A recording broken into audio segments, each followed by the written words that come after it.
За өөрийгөө таних аялал эннеграмын талаар та бүхэндээ танилцуулъя.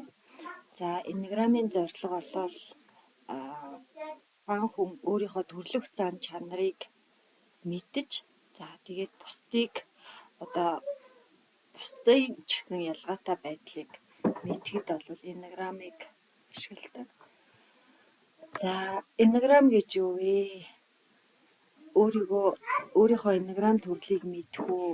За эннеграм төрлийг мэдснээр ямар ач холбогдолтой вэ гэдэг талаар өнөөдрийн бичлэгээрээ танилцуулъя. За эннеграмын зорилго бол олон хүмүүс өөрийнхөө төрлөх зан чанарыг гээж нийгэмд хэрэгтэй, бусдын хүсдэг хүн болохыг эрмэлзээд өөрийн төрлөх өгөгдлөө дарж амьдардаг. За ингэснээрээ нэг л мэдхэд өөрийгөө мэдхээ байж хинбэ гэдгээ мартсан хүмүүс байдаг.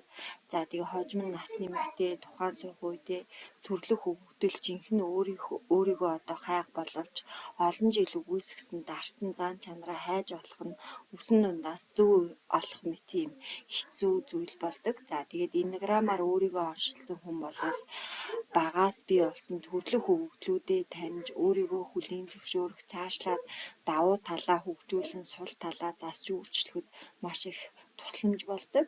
Хэдий ч нэ бага насндаа өөрийгөө эннеграмаар онцлуулна, төдий ч нэ ирээдүйдээ санаа зовхгүй байж болно гэж үзэж байгаа. Яагаад гэвэл өөрийгөө мэддэг хүн бусдын шүүмжлэлийг хүлээн авч өөрийн үзэл бодлоо зөв илэрхийлж хинээс хараад бас өөрийнхөө жаргалтай амьдарч чаддаг. Тэгэхээр энэ л зорилгын төлөө эннеграм тестийг ашигладаг байх нэ. Тэгвэл та бүхэндээ яг эннеграм гэж юу вэ гэдгийг товчхон танилцуулъя. За эннеграм гэдэг нь бол хүмүүсийг 3 том төв, 9 үндсэн зан чанар, 27 дэд хэв шинжээр тодорхойлдог. Эннеграм гэдэг үгний утга нь бол грекээр эна буюу 9-ийн тоо, граммус буюу цэг шугам дүрс холбох гэсэн утгатай юм нийлмэл үг байж байгаа. За тэгээд эннеграмыг бол 1-р зууны үед Оросын эрдэмтэн Гуржев баруунд дэлгэрүүлсэн гэж үздэг бөгөөд 1960-аад оны үед Боливийн Ичезо гэдэг судлаач дахин боловсруулад 1970-аад оноос эхлээд Америкийн нэгдсэн улсад тархаж эхэлсэн гэж үздэг юм байна.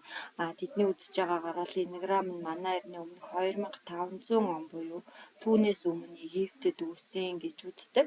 Эннеграмыг хамгийн анх сэтгэл зүйн гэх тодтголд оруулсан хүн бол сэтгэл зүйн эмч алдартай зохиолч Наранжо гэдэг хүн байгаа. 1970 оноос эхлээд эннеграмыг судлан боловсруулж улмаар Америкийн нэгдсэн улсын Калифорни хэд хэдэн сургуульд зааж эхэлсэн байна.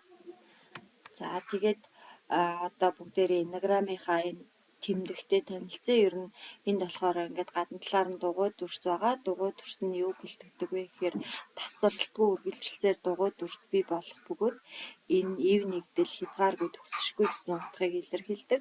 9 төрлийн зан чанар нэгдмэл салшгүй бөгөөд хизээж төгсөшгүй хязгааргүй урагшлах боломжтой гэсэн тэмдэг байгаа.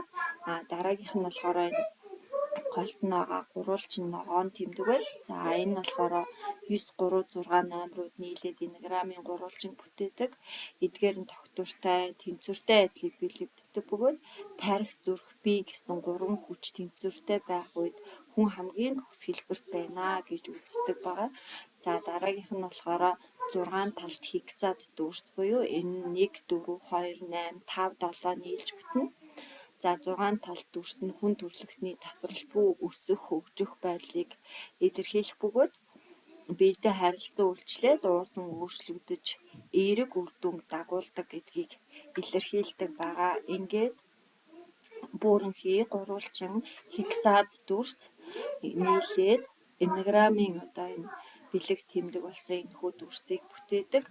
За тэгээд энэ дээр болохоор 1 9 8-ын тоо нь болохоор бие төв, 3 2 4 гэсэн эдгээр хэв шинжүүд нь болохоор зүрх төв, 6 5 7 нь болохоор тарих төвд хамаарагддаг байгаа.